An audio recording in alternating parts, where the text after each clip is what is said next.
Let's talk about Ray Dalio, his prediction concerning a once-in-a-lifetime Great Depression type big debt crisis being on the way, and what that means for investing right now. First off, your time is valuable. Why should you care what Ray Dalio says?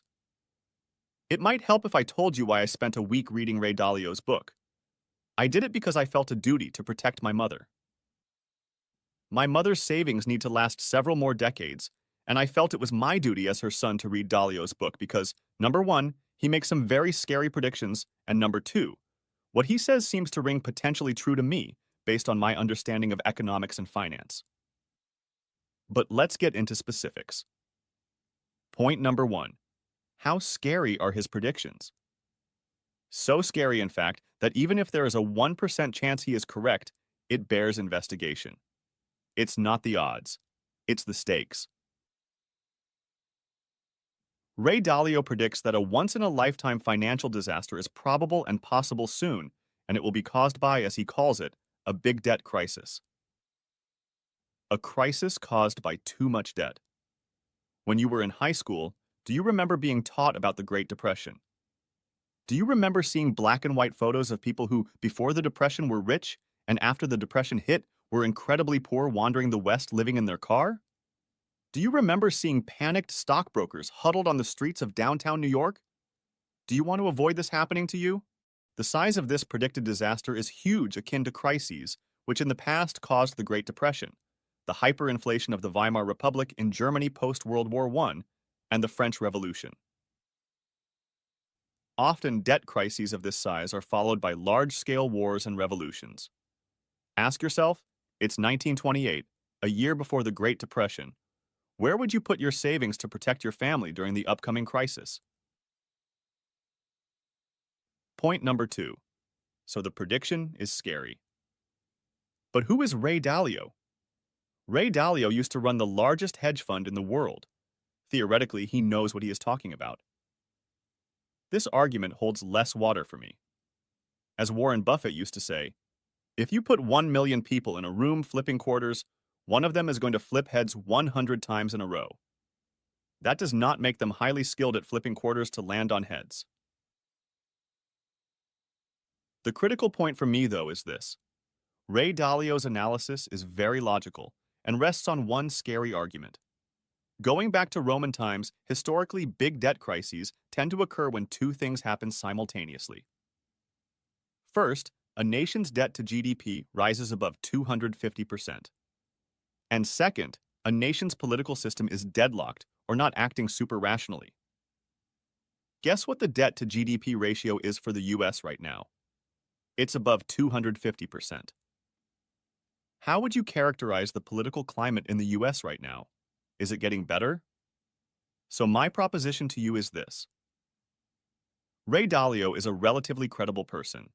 He is predicting a once-in-a-lifetime financial crisis. This prediction is so dire, it may be worth spending 30 minutes talking about it with me to make sure either A, the predicted crisis isn't real, or B, it is potentially real, so it makes sense to discuss how to prepare for it. What is Ray Dalio's big debt crisis theory? In a nutshell, it's this. Why did the Roman Empire fall? Why did the Great Depression happen? The answer: rich people get lazy and pile on debt. Eventually, that debt kills. Ray Dalio's basic point here is that throughout human history, as nations or empires get older, they tend to pile on a huge amount of debt. Eventually, this debt ends up threatening the survival of the nation. He says this happened to the Romans, to the French before the French Revolution, the British Empire before its decline, etc. There are tools available to solve this kind of problem, but these tools require players within the nation to trust one another and put the greater good ahead of personal gains. When this unity disappears in the body politic, the unnecessary bad outcome becomes the inevitable bad outcome. The idea that when a nation faces a crisis or a common enemy, a nation's factions do not unite to confront the enemy seems counterintuitive. But in psychology, there is the idea the smaller the stakes, the meaner the people. Or, put another way, when there are 30 people in a room and one slice of pizza, what happens? One example comes to us from ancient Rome. Towards the end of the Roman Empire, there were enough legions to defend the borders from foreign invaders. But instead of unifying to attack the invaders, what happened was civil war. Roman legions were used against fellow Romans instead of against the invaders.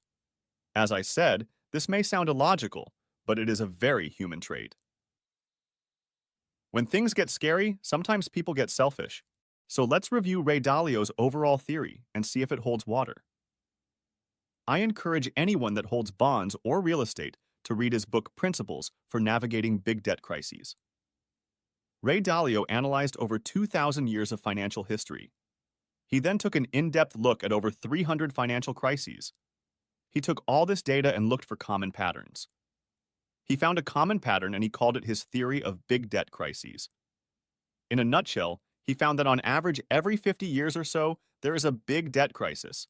Ray Dalio says big debt crises come in two flavors, deflationary and inflationary. If you were forced to choose one, you want deflationary. Why? Because deflationary depressions are a lot easier to manage. Deflationary depressions are depressions characterized by falling prices. For example, during a deflationary depression, the price of bread will seem to fall every year. Deflationary depressions typically happen in wealthy countries that control what are called reserve currencies. What is a reserve currency? To explain what it is, let's look at an example. The US controls the US dollar, and the US dollar is a reserve currency. Most nations on Earth keep large holdings of US dollars on their balance sheets to help facilitate international payments and bolster their own national currencies. This is why it is called a reserve currency. It's held in reserve for daily use and for a rainy day. For reasons to be explained later, one of the benefits for a nation of controlling a reserve currency is you get depressions that are a lot easier to manage. Inflationary depressions are much scarier than deflationary depressions, because in some cases, economists are not totally sure how to fix them given reasonable political parameters. And sometimes they just spiral out of control, causing incredible hardship for a nation's citizenry. Inflationary depressions are characterized by rising prices. For example, in post-World War I Germany, workers would have to cart their salary around in wheelbarrows when going out to buy bread, since the stacks of paper currency needed to buy bread weighed so much. Often, hyperinflation is accompanied by devastating social unrest. Many attribute the rise of Hitler at least partially to hyperinflation in post-World War I Germany. Let's first take a look at deflationary big debt crises. Once we have looked at deflationary depressions, we'll look at inflationary big debt crises and see how they differ. A deflationary big debt crisis typically has 7 stages, and these stages roughly correspond to the typical rise and fall of an empire. Stage 1 is called the early part of the cycle.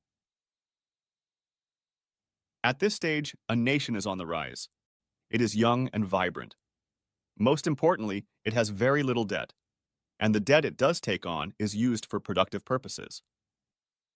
It borrows money for projects which cause the nation's income growth rate to exceed its nominal debt rate. In other words, it borrows money, and that money is used to generate income.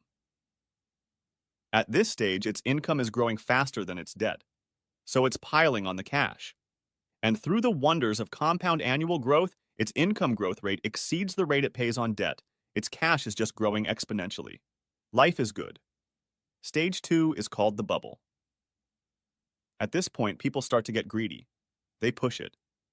And the low-hanging fruit investment ideas are all used up, so they do what humans do and what children do, and they look at regulations which have been set up over generations to prevent bad outcomes, and they say, how can I skirt these regulations to make a little extra money? At this point, typically, 2 magical inventions arise. Number 1. New and exciting financial instruments are created to bring the wonders of modern finance to the everyday person. And number 2, new and exciting financial institutions are founded to lend money to the world, but they operate outside the burdensome world of the regulated financial industry. During this period, a self-reinforcing cycle begins. People borrow more money than they should, more than their incomes can justify. And what do they do with that money? They spend it. This causes company earnings to rise, which causes the valuations of these companies, in other words, their stock prices, to rise. Bankers look at all this and say, hey, look at this. Incomes are rising, company profits are rising. Company valuations, therefore, are rising. Since we lend based on income and collateral and both are rising, I guess that means we can lend more. Oh, and if we lend more, interesting, our salaries and bonuses go up as bankers. And so banks lend more, and people borrow more and spend more and on and on. As things spiral upwards, it all seems so logical and safe. Incomes and valuations are rising, so everything seems safe from a lending standpoint. Stage 3 is called the top. At this point, debt and valuations have reached their highest levels and are, as Ray Dalio says, ripe for a reversal. Stages 1 through 3 combined usually last about 50 years or so. During these 50 years, several business cycles occur. What is a business cycle? Every 8 years or so, there is a recession. Each recession represents one business cycle. So each big debt crisis spans 50 years or so and includes several business cycles which span 8 years or so. During this period, debt to GDP rises for the nation. On average, at the end of the top stage or stage 3, nations have piled on a debt to GDP ratio of 250+%. Numbers revolving around national debt are so huge it is normal for the mind to blank them out. What exactly does $1 trillion mean? It sounds like science fiction, or the word gazillion. To put these numbers into perspective, let me compare them to the numbers for an individual household. As a caveat, it is fatally misleading to think of it this way, and I'll explain why later, but to put these numbers into perspective, let's pretend they apply to an individual household. At the end of stage 3 or the top, a debt to GDP ratio of 250% is kind of like saying you make $100,000 a year, and you have $250,000 in debt racked up between your credit cards, mortgage, and car payments. So, at the end of stage 3 or the top, we find a nation with a lot of debt when compared to historical norms of other nations over a 2,000-year period. But most importantly, the money the nation is borrowing is not going to fund productivity-boosting projects, unlike at the beginning of the big debt cycle when the money was being borrowed for productive purposes. A significant portion of the borrowing at the top stage is going to borrow more money to service existing debt. This is like taking out a home equity line to pay the interest, not the principal, on your credit card bill. If your coworker was doing this and they asked you to borrow $10,000, would you lend them that $10,000? Ray Dalio says even with debt to GDP in excess of 250%, this top-line number is not necessarily unsustainable. But he also says that when you look at history, statistically, it is at this debt-filled, vulnerable point when a catastrophic asset bubble gets ready to pop. The bubble itself typically is formed and begins to inflate aptly enough at the tail end of stage 2, which is, you will recall, called the bubble. But why do asset bubbles form repeatedly throughout history? Ray Dalio says it comes down to human nature. People get greedy and just try and push things a little too far. In stage 2, the economy spent close to 50 years borrowing beyond their means in a self-reinforcing upward cycle. During this exuberance, players keep looking for new avenues to make more money, and eventually they overreach. To determine if a system-threatening bubble exists, you usually need to dive into analyzing individual sectors to see if a bubble exists in one sector, but that bubble has been hidden by averaging the bubble sector with less leveraged sectors in the economy, thus hiding the scary number in the overall debt to GDP number. So where are we now? We have gone through the first 3 stages of the big debt cycle: the early stage, the bubble, and the top. These 3 stages last in total about 50 years. During this period, debt to GDP has slowly risen to, on average, in excess of 250%. And at this point, there may or may not be a dangerous asset bubble hidden somewhere. But we are still missing one key element. Playing an Overwatch role over this whole drama, acting as guardian for the economy, is the central bank. And during this 50-year period, a sinister dynamic has unfolded, which has slowly robbed the central bank of its ability to protect the economy. Why do central banks exist? Human beings tend to figure problems out, and they come up with solutions. During the Dark Ages in France, French villages would constantly get plundered by Vikings. So French people decided, hey, this is no fun. Let's build stone walls around our villages and cover our warriors with armor and put them on gigantic horses. In a similar vein, throughout history, kings and dictators would print money, debase gold coins by mixing in lesser metals, and use monetary policy as their personal piggy bank to maintain power. But this activity would cause horrible economic depressions and suffering. So at a certain point, civilization said, hey, let's take monetary policy out of the hands of politicians and kings and create independent institutions who only try to help the greater economy and are largely immune to political pressure. Hence the Fed. Hence independent central banks. In order to understand why bubbles cause depressions, we need to understand how central banks end up weakening themselves, so at the most important point in the crisis, when action is most needed to combat a bubble, central banks are often left in a very weak state. In the United States, the central bank is called the Fed. And the Fed sees its role as managing the economy to simultaneously promote growth while managing inflation. Growth versus inflation. Over this 50-year period we've been discussing, as each recession business cycle occurs, the Fed jumps in to combat a recession by lowering interest rates. Why does it do this? There are two ways to make an economy grow for the long term. One way requires hard work. One way is very easy. The hard way is to do something called boost the growth potential of the economy. But this involves doing difficult, painful things like improve the education system, build infrastructure, create a more effective tax system. Often, political concerns make these types of activities very difficult. The other way to make an economy grow is to lower interest rates. This is very easy. You just lower a number. As with so many other things in life, however, the easy way often ends up turning into the hard way. Taking the easy way to spur growth by lowering interest rates instead of doing the hard work like negotiating a more effective tax system is kind of like a doctor telling a patient they need to lose weight, but instead of sitting with the patient to get them to eat more vegetables and exercise, the doctor just gives them a whole bunch of diet pills. The diet pills work at first, but over time they wear down the body. As an aside, the Fed is not to blame for this. During this 50-year cycle, it is the responsibility of the executive and legislative branches of government, the President and Congress, to boost growth potential. But if these branches fail to do so, it leaves the Fed with no other choice but to lower interest rates to combat recession and economic decline. The President and Congress dig the hole. The Fed fills it. Lowering interest rates works at first, but in the long run, it leaves central banks in a weakened state at the worst possible time and makes the economy overall more fragile. How does this happen? When you lower interest rates, it boosts growth in the economy by doing three things. First, there is a wealth effect. When you lower interest rates, the present value of things like stocks, bonds, companies goes up.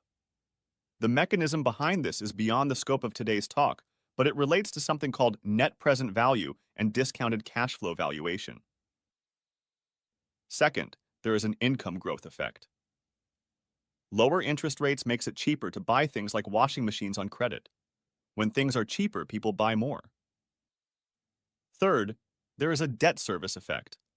Lowering interest rates reduces the monthly payments people have to make on existing debt like car payments, freeing up cash for them to spend more on things like food and housing.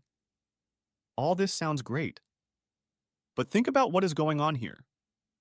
Whenever you run into trouble and you hit a recession, you are boosting growth by lowering the interest rate. So we see that the power to lower an interest rate is the Fed's main tool. The problem is with each successive recession, the Fed often ends up lowering interest rates further and further. So for example, in the 1980s, interest rates were in the mid-teens, and with each successive recession, rates declined, first to the low teens, then to 8%, then to 6%, etc.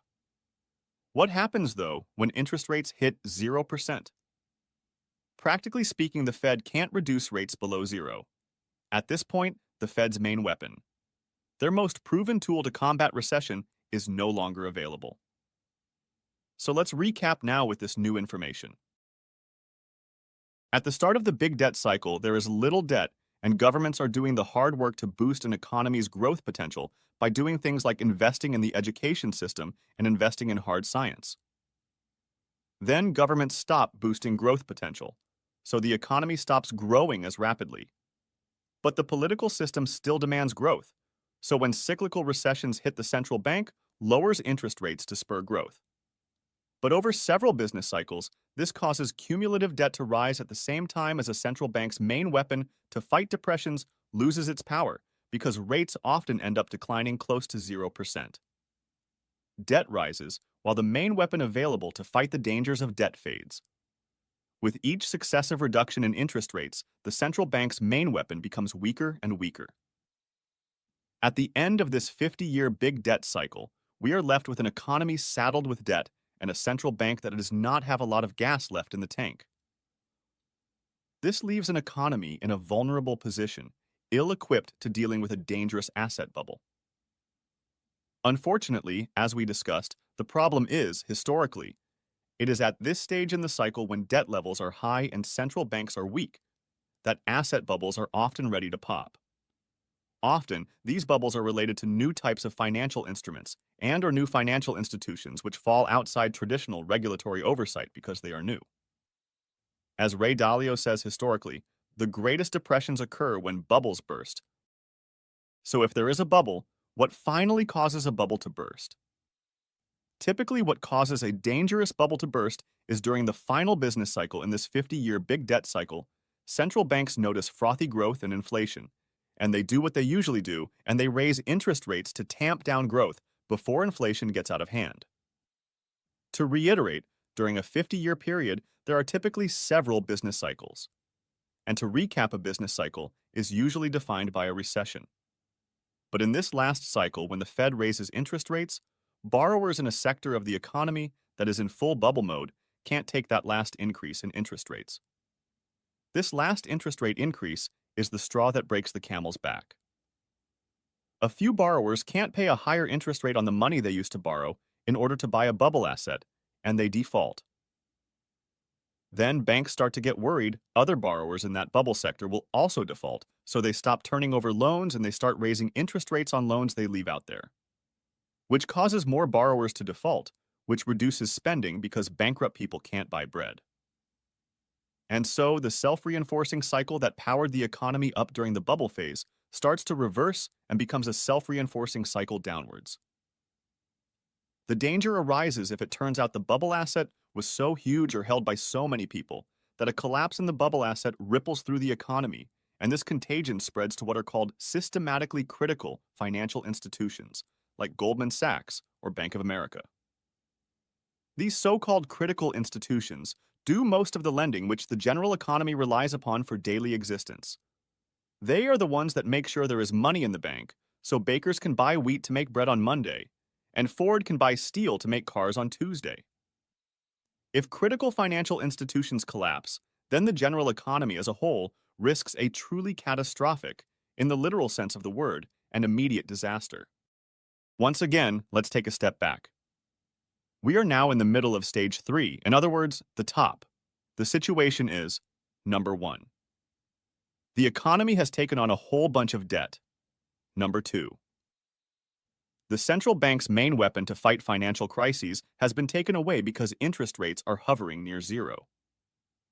Number 3. There may be a scary economy shattering bubble lurking somewhere hidden in the national balance sheet. And this bubble is so big if it pops, it might destroy critical financial institutions like Goldman Sachs, causing catastrophic contagion. This is the archetypal pattern Ray Dalio has seen over the past 2,000 years for the conditions which typically preceded big debt crises and deflationary depressions. This pattern has occurred again and again, hundreds of times. This is a lot to digest. So we will take a break here. The roadmap for future episodes will be as follows. In the next episode, we'll finish up reviewing the 7 stages of the deflationary big debt cycle by covering the most interesting part. How do central banks fix depressions, and why central banks sometimes can't fix depressions? Then we'll look at the inflationary big debt cycle and see how it differs from deflationary cycles. At that point, You'll be in a position to evaluate Ray Dalio's complete big debt cycle framework for yourself to see if you believe Ray Dalio's prediction. As an investment review exercise, we'll apply his big debt cycle theory to today's situation and ask currently, is there in reality a big debt problem? If so, can the Fed fix the next debt crisis, or is there danger on the horizon? This video was sponsored by Stream.com. Stream is the world's best shopping list app. Stream believes life should be simple. Stream's shopping list app features a simple design, and it's super easy to share a shopping list with friends, family, and coworkers. Try Stream.com today. That's Stream with 3eyes.com. Thanks for watching. Please like, comment, and subscribe.